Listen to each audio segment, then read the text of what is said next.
never, ever attack your former adversary. You praise him. That's what he does with Putin. Everybody said he's a Putin puppet because no. He's trying to be transactional with Putin. And the same thing with the Iranians. And I look at the faces of the left-wing people, like the MAGA bases, people who identify at MAGA, overwhelmingly 60, which poll you read, it depends, 60 to 70% support United States help to Israel and a United States possible 1 or 2 time strike on them. So Carolyn Levitt said that he was going to make a decision in the next 2 weeks. Well, what I think they're saying is he's already decided on a plan. Doesn't mean he's adopted the plan yet. He's ready to go. And he's moving assets in the region. Tankers, fighters, bombers, carrier task forces. So we'll just see in the next 2 weeks. And what is he waiting for? Well, what he's waiting for is the maximum amount of damage that the Israelis can do, both to ensure the air defenses of Iran are non-existent, and they have gone from air superiority to air supremacy. There are some rumors out that the Israelis themselves, under pressure from Trump, are in talks with General Kurilla about mechanisms that they could take out some of the more difficult nuclear facilities that are under 100 yards of solid rock. And what do I mean by that? Either drop commandos in. I think they would not have much chance of surprise. It's a Texas-sized country with over 90 million people.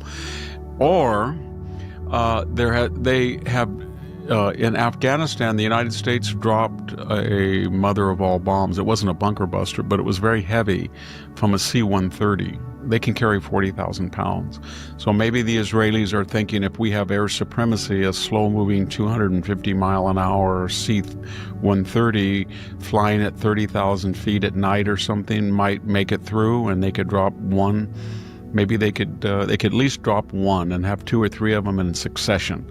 So they're thinking of ways to handle the possibility that the United States will not intervene in the next 2 weeks. I don't think anybody knows what we're going to do. Donald Trump is trying to deal with the apostates in his administration. The Wall Street Journal, of all the organs of news on the center right, they have the least insight into the Trump administration because they have been so negative. I mean, every single initiative, trade, tariffs, recession, unemployment, inflation, Donald Trump this, and they've been wrong on every single one. We saw the May statistics. There has been a monthly rate of inflation that dropped to the lowest in 4 years. There's been an increase in personal income, personal savings. There's been good GDP growth. There's been everything that you would want, and yet you never see that in the pages of the Wall Street Journal. So I think when Donald Trump said, well, they don't know what they're talking about, that reflected a larger disdain for them. And when you look at, as I've said before on these videos, when you look at the bylines of the reporters and you click them on and you want to see where they came from, where they gravitated, you can see a shift in the Wall Street Journal. I don't know which of the Murdochians is running it, but someone has moved it to the left because they are drawing reporters in their news divisions from Politico, Washington Post, New York Times, Atlantic, and it's noticeable. So they're not going to have any influence. They're not going to be a receptacle of leaks. The only other thing, very quickly, is it is a mistake to think that someone in the administration, in the media, or in the MAGA movement is so close to Donald Trump, is so protected that they can publicly either leak or attack him. I like Tulsi Gabbard. I've met her. I've been on a venue with her. I think she's great. But when she gave that assessment that Iran was not immediately going to make a bomb, that was belied by a lot of other intelligence networks in Europe and Israel and our own. But more importantly, when someone leaked that she might resign if he does use force. I don't know if that's true or not, but that was a leak. And more importantly, when she gave that report. I'm glad that it's independent, it's not weaponized, but that's not, Donald Trump said he just ignored her, and she's on the outs. And I like, as I said, I've got a lot of criticism from people on the right. On the, I guess you'd call it the center right, I like Tucker Carlson.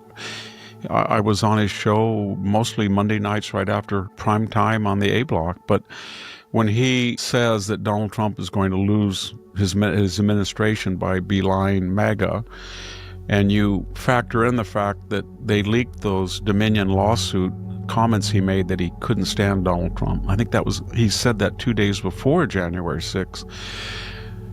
And then he had to say in this debate with Ted Cruz, it was a fascinating debate, they both went at it, that he loves Donald Trump, but when that leak gets to Donald Trump, that's why Donald Trump used the word kook. He's a kooky. Donald Trump is absolutely transactional. He does not care what you think your relationship is with him. If you leak and if you attack him publicly, whether, I don't know, justifiably or not, he's going to reply and he's going to remember it. And so he said in comment, I've never been more popular with the MAGA base. I'd looked at most of the polls. He's right. The MAGA base is people who identify at MAGA, overwhelmingly 60, which poll you read, it depends, 60 to 70% support United States help to Israel and a United States possible 1 or 2 time strike on them. So when I wrote the case for Trump, I think I read The Art of the Deal, The Art of the Comeback. I think there were 9 books in that series. And it's just sort of a textbook about what he does. Notice that he hasn't really trashed the Iranians as they deserve. He said, well, I want to negotiate. They should have took the deal. I said 60 days, and they didn't do it. But you read The Art of the Deal, it's very interesting. He says that you go in and you just demand the world, but you have a predetermined level of advantage, let's say 55% in your interest, but you want 90, and you scream, and you yell, and you threaten, and you get maybe 54%. And then you cut the deal, and then you lament that you were taken, but you never, ever attack your former adversary. You praise him. That's what he does with Putin. Everybody said he's a Putin puppet because no. He's trying to be transactional with Putin. And the same thing with the Iranians. He could have said all sorts of things about him. He said, I want to negotiate. We can negotiate. It's not as crazy as you think, because there are a lot of scenarios for the end game of this war. The only end game that will be acceptable to Israel are A, there can be no nuclear infrastructure remaining. Doesn't mean that they can't in a future time rebuild it, but for this foreseeable 5 to 10 years, there will be no ability to make a bomb. Number 2, there will be no fissionable material, enriched uranium or plutonium derivatives that can make a bomb anywhere. And the present government not only will not be there, but a replacement like it will not be there. Now, Israel can't determine that because that has to come from the Iranian people, but those are its 3 war aims.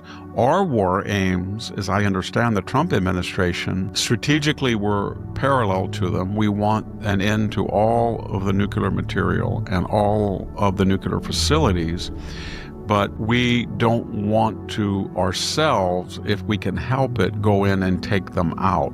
So we want a mechanism of the Israelis to come up with their usual brilliance and figure out how to do it. There was a column today by Michael Oren. He was the ambassador from Israel. He was a brilliant author of 6 Days of War, about the 6-Day War.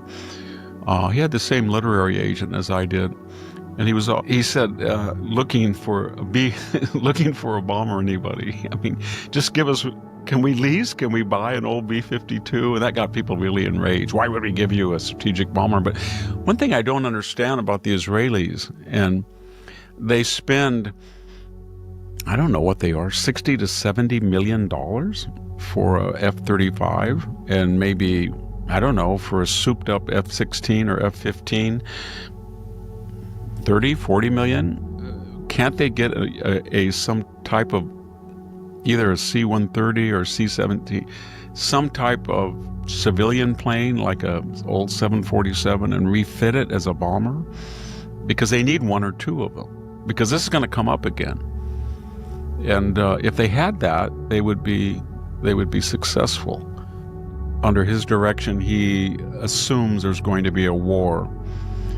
Now, they missed October 7th, but he assumes there's going to be a war. Then the next question he asks himself is, what can intelligence authorities do to aid the war effort? I don't mean by gathering intel, I mean actual detriment to the enemy. And so then he places operatives years ahead inside Iran, dissidents, and pays them. I don't know how they do it. I don't know how they got the drones in. They say they put them in crates, they put them in trucks, they land them. Do they go out to the desert? Do they go through a neighboring country? Do they work with dissidents? I don't know how they do it, but on the first day of the war, those drones took out a lot of Iranian defense capability, and more importantly, they have wiped out 20 of the top military leaders. They had to know where they were. They had to know where they sleep. They know exactly where the physicists were. They took out probably 15 of them. And they know where Khamenei is, and now that he attacked a hospital, I'm sure they're going to take him out. I don't think people would be necessarily in Iran upset about it. But I do think if we do intervene, they will try. Tom Cotton in 2024 had a very mercurial, irate exchange with Lloyd Austin. And he said to him at one time, how many times has Iran attacked us in Jordan, Syria, and Iraq, our installations? And 70, maybe. I think actually the number is 200. And he said, how many times have we responded? Well, we responded different. How many times? 5. And so what he was getting at is that Iran, through its surrogates, has an ability to attack. I think they killed 3 Americans and they injured some, but they have an ability to attack these people. And I just like to editorialize for our audience here for a second. I don't want to go back and blame prior administrations, but if you look at the root of this entire fiasco of 47 years, 6 years of this evil regime, it was Jimmy Carter. He was president of the United States when we had an ally. Yes, he was autocratic. Yes, he was right-wing. Yes, there was Savak. But compared to the alternative in the region, he was modern. He was pro-Western. He helped us with the Straits of Hormuz. He guaranteed oil for us. And he was a solid ally. And Jimmy Carter fell for that European Michel Foucault French fascination with Khomeini. And the French flew Khomeini in there with his cassettes. And when they took those hostages and they attacked that was an act of war. And he had the ability to really hurt that regime. He could have bombed their oil. He could have bombed their military bases and given them a lesson. It's a very and I also have some criticism of Ronald Reagan. When they blew up the Marine barracks in Lebanon and the U.S. Embassy, and we just lobbed some military, I think the New Jersey or the Iowa shelled the Bekaa Valley, that was not enough. And they were inured. And then when you have Joe Biden, who took the terrorist designation away from the Houthis, first thing he did, oh, they're not terrorists. Then they started up again. And then we had these attacks on our installations. He didn't reply to them. And then he begged and begged, please, can we get back in the Iran deal? Oh, you need some money? Here's $100 billion for your future of oil revenue sales to China.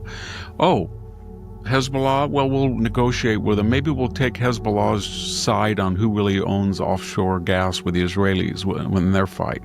Oh, Turkey objects to the pipeline, the Med pipeline. Oh, we'll go against our own allies, Israel and Cyprus, and side with Turkey and cancel it. But we'll say it's climate change. It was just systematic, repetitive, serial. All they did was make as much daylight between themselves and Israel and pander and appease Iran and its tentacles. And this is what we got.